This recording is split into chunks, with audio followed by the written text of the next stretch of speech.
Hello student, welcome back to another video of St. Michael's Academy e-learning class. I am Srinath teaching you accountancy of class 11. Student, today I am going to start a new topic, that is rules for debit and credit. So first of all, जब हम इस बात करते हैं rules debit और credit की, तो सबसे पहले जो हमारे जहन में बात आता है दैट इज अकाउंट. ये हम मोस्ट ऑफ द टाइम हम सुनते हैं that is cash account, bank account, capital account, machinery account etcetera. तो ये जो अकाउंट है वो आखिर होता क्या है, ये जो हमारे पास ऑलवेज जो हम ये वर्ड सुनते हैं दैट इज अकाउंट, ये है क्या. तो let's see. An account is a record of all business transactions relating to a particular person or asset or liability or income or expense. It means ये जो अकाउंट है ये क्या है, हमारे बिजनेस ट्रांजेक्शन, जितने भी हमारे बिजनेस ट्रांजेक्शन हैं, जो भी हमारे बिजनेस ट्रांजेक्शन होते हैं वो क्या है, रिलेटेड है किससे, किसी खास, रिलेटिंग टू अ पर्टिकुलर, किसी खास व्यक्ति से या किसी असेट से या लायबिलिटी, इनकम या हमारे एक्सपेंस से रिलेटेड होते हैं. तो ये इन अकाउंटिंग, हमारे अकाउंटिंग में भी keep a separate record of each individual assets, liability, expense और इनकम. हम हर प्रत्येक अलग अलग जितने भी हमारे असेट हैं, सभी असेट का अलग अलग हम अकाउंट मेंटेन करते हैं, रिकॉर्ड मेंटेन रखते हैं, लायबिलिटी का रखते हैं, एक्सपेंस का और इनकम का रखते हैं. The place where such a record is maintained is termed as account. और यही हमारा क्या कहलाता है, अकाउंट कहलाता है, जहाँ पे हम क्या करते हैं, ईच एंड एवरी इंडिविजुअल जो भी हमारे असेट हैं, लायबिलिटी है, एक्सपेंस है, इनकम है, उन सभी का जो हम रिकॉर्ड मेंटेन करते हैं जिस जगह पे, उस प्लेस को हम क्या बोलते हैं, अकाउंट बोलते हैं. It's simple form is T shape. ये जो इसके जब हम अकाउंट की बात करते हैं तो इसकी फॉर्मेट की यदि हम बात करें तो इसका फॉर्मेट कैसा होगा, ये सिंपल, ये हमारा टी शेप का फॉर्मेट है, दैट इज टी शेप. जिसके ये जब हम टी शेप की बात करते हैं ना, तो लेफ्ट साइड हमारा डेबिट है एंड राइट साइड हमारा क्या है, क्रेडिट. लेफ्ट साइड क्या है हमारा, डेबिट है, और राइट साइड हमारा क्या है, क्रेडिट. अब क्या है कि सपोज करते हैं, एग्जांपल ले लेते हैं, हम कैश अकाउंट की बात करते हैं, तो इसका हम नाम दे देंगे that is cash account. It means जब हम बात करते हैं कैश अकाउंट की, तो हमने यहाँ पे कहा that we have to keep a separate record of each individual asset, यानी कि ये केवल इस ट्रांजेक्शन में केवल हम कैश से रिलेटेड जो भी ट्रांजेक्शन होंगे उसको हम अपने इस कैश अकाउंट में शो करेंगे. लाइकवाइज अगर हम बात करते हैं, इसे शॉर्ट करते हैं, यदि हम बात करते हैं, अगर हम मशीनरी के अकाउंट ओपन करते हैं, मशीनरी अकाउंट, तो ये भी क्या होगा, हमारा टी शेप होगा. This will also be a T shape. Here it is debit and another is credit. ये अभी हम बात करते हैं. तो ये जो हमने मशीनरी अकाउंट शो किया, तो इस अकाउंट में मशीनरी से रिलेटेड जितने भी ट्रांजेक्शन होंगे उन सभी ट्रांजेक्शन को हम कहाँ शो करेंगे, अपने मशीनरी अकाउंट में शो करेंगे. So that's why it is written here that we keep a separate record of each individual assets, liabilities, income and expenses. वो हम कहाँ मेंटेन करते हैं, अपने अकाउंट में सेपरेट अकाउंट प्रिपेयर करते हैं. So this is our cash account. Example here that is our machinery account. तो ये हमारा ऐसा फॉर्मेट होगा that is T shape. T shape होगा, इट मींस ये हमारा लेफ्ट साइड हो गया that is debit and right side is for credit. ये हमारा अकाउंट का एक फॉर्मेट होगा. इसे हम फर्दर और भी डिटेल में देखते हैं कि इसमें पूरा जो हमारा अकाउंट का फॉर्मेट कैसा होगा वो हम देखते हैं.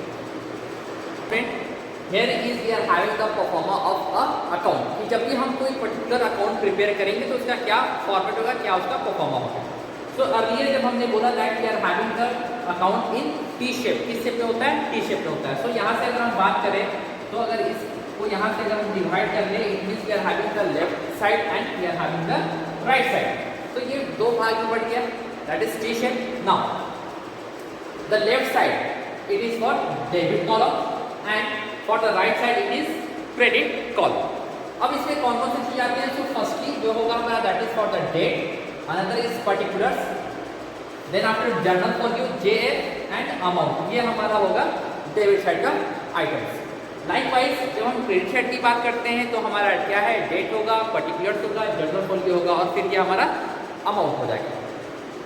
और ये जो हमने दिया that is the name of the account. तो यहाँ पे जो जो अकाउंट हम प्रिपेयर करेंगे उसका हम नाम देंगे. फॉर एग्जाम्पल अगर हम कैश अकाउंट की बात करते हैं तो इसका नाम हो जाएगा कैश अकाउंट. इट मीन जो भी अकाउंट हम प्रिपेयर करेंगे उसका यहाँ पे हम नाम देंगे, name of account, cash account हो गया, कैपिटल अकाउंट हो गया, मशीनरी अकाउंट हो गया, डेटर्स अकाउंट हो गया, क्रेडिटर्स अकाउंट हो गया, जो भी अकाउंट हम प्रिपेयर कर रहे हैं उसका यहाँ पे हम ऐसा फॉर्मेट होगा। So we are having the format that is T shape. Left side हमारा हो जाएगा debit and the right side is for credit. Now here it is debit. Debit को हम शॉर्ट में डीआर लिखते हैं और क्रेडिट को हम शॉर्ट में सीआर लिखते हैं। सो that's why here it is debit and here it is credit. तो ये हमारा फॉर्मेट है, परफॉर्मा है किस चीज का, अकाउंट के, कि जो भी हम अकाउंट प्रिपेयर करेंगे वो ऐसे फॉर्मेट में बनेगा। नाउ अब हम देखते हैं क्लासिफिकेशन। ठीक है, ये जो हमारा अकाउंट है इसका हम क्लासिफिकेशन कैसे करते हैं। Okay, so let's see. Having the classification, there are two approaches by which accounts are classified. हमारे पास दो अप्रोच है। We are having the two approaches. First is traditional approach. पहला जो हमारा अप्रोच है that is traditional approach and another is accounting equation approach, जिसे हम modern approach भी बोलते हैं। So we are having two approaches. First is traditional approach and another is accounting equation approach, जिसे हम modern approach भी बोलते हैं। So बात करते हैं हम पहला that is the traditional approach. Traditional approach के बेसिस पे, तो ट्रेडिशनल अप्रोच के बेसिस पे जब हम क्लासिफाई करते हैं अपने अकाउंट्स को on the basis of the transactions, nature of transaction. तो फर्स्ट है that is transactions relating to individuals and firms. जो पहला क्लासिफिकेशन हम करते हैं on the basis of the transactions relating to individuals and firms. Another is transactions relating to properties, goods और cash. इससे related जो अगर हमारे कोई भी ट्रांजेक्शन आते हैं तो उसके बेसिस पे हम क्या करते हैं, अपने अकाउंट्स को क्लासिफाई करते हैं। And third is transactions relating to expenses और लॉसेस एंड इनकम्स और गेन्स, यानी कि लॉस और इनकम के बेसिस पे भी हम क्या करते हैं, वैसे ट्रांजेक्शंस को भी हम क्या करते हैं, क्लासिफाई करते हैं। So we are having the first approach that is traditional approach. So on the basis of the traditional approach we are going to classify our accounts. जो अब हम देखेंगे that is the classification of accounts on the basis of our traditional approach. Having the classification of accounts, that is personal and impersonal. So firstly we can classify accounts into two groups, that is personal or impersonal. Further, personal accounts can be classified into natural, artificial and representative personal account. That is natural personal account, artificial personal accounts and representative personal accounts. Likewise, impersonal account is categorized into two groups, that is real and nominal account. And further, real account is categorized into two groups, that is tangible and intangible real accounts. We can also categorize nominal account into two groups, that is revenue and expense. Okay, so this is the classification of account on the basis of our traditional approach, that is on the basis of the nature of transactions. So this is our classification of account on the basis of traditional approach. So just note it down or you can simply take the screenshots. Okay, now अब बात करते हैं हम इस accounts के बारे में। आज ब्रीफ डिस्कशन करेंगे इन अकाउंट्स के बारे में। तो first is that is personal account. क्या है ये personal account? So personal account as the word suggest that person से पर्सनल बना है। इट मीन्स वैसा अकाउंट जो किसी व्यक्ति से संबंधित होगा, relating with a particular person और ए ग्रुप ऑफ पीपल, वैसे अकाउंट को हम क्या बोलेंगे, पर्सनल अकाउंट बोलेंगे। इसको हमने तीन ग्रुप में क्लासिफाई किया, that is natural, artificial and representative. Natural it means कोई एक इंडिविजुअल जो नेचुरल ह्यूमन बीइंग है, जब उसके लिए हम बात करते हैं तो वो हो जाएगा दैट इज नेचुरल।